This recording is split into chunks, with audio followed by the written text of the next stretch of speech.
আসসালামু আলাইকুম, আমি মাসিয়া তাসনিম। আজকে আমরা হাইকিংয়ে আসার পথে কি কি জিনিস দেখেছি এই অভিজ্ঞতা সম্পর্কে একটি প্রতিবেদন পেশ করছি। আমার গ্রুপের নাম রাইস এবং এই গ্রুপের সদস্য সংখ্যা 5 জন: সুমাইয়া, স্বর্ণ, জিনিয়া, নাহিদ, নিফতি। আমি আমার প্রতিবেদনটি শুরু করছি। আমরা সকাল 7টা ঘটিকার মধ্যে সবাই স্কুলে একত্রিত হয়েছি।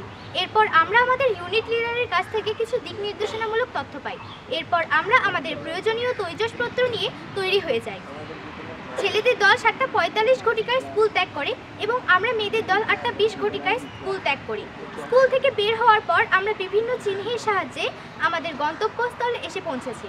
আমরা প্রতিমধ্যে আস্তে আস্তে যেসব দেখতে পাই: 1 ক্যান্ট বাজার, 2 5 স্টার মার্ট, 3 বাজার, 4 বিভিন্ন ফলের দোকান, 5 স্কুল, 6 মিনি স্টেডিয়াম, 7 কেন্দ্রীয় শ্মশান, 8 হাসপাতাল। আমরা সবাই হেঁটে হেঁটে এখানে এসেছি।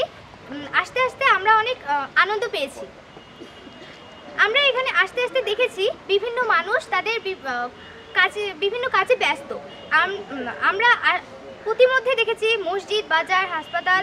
আমরা গন্তব্যস্থলে পৌঁছাবার পর সবাই সবার দায়িত্ব অনুযায়ী কাজে লেগে যাই।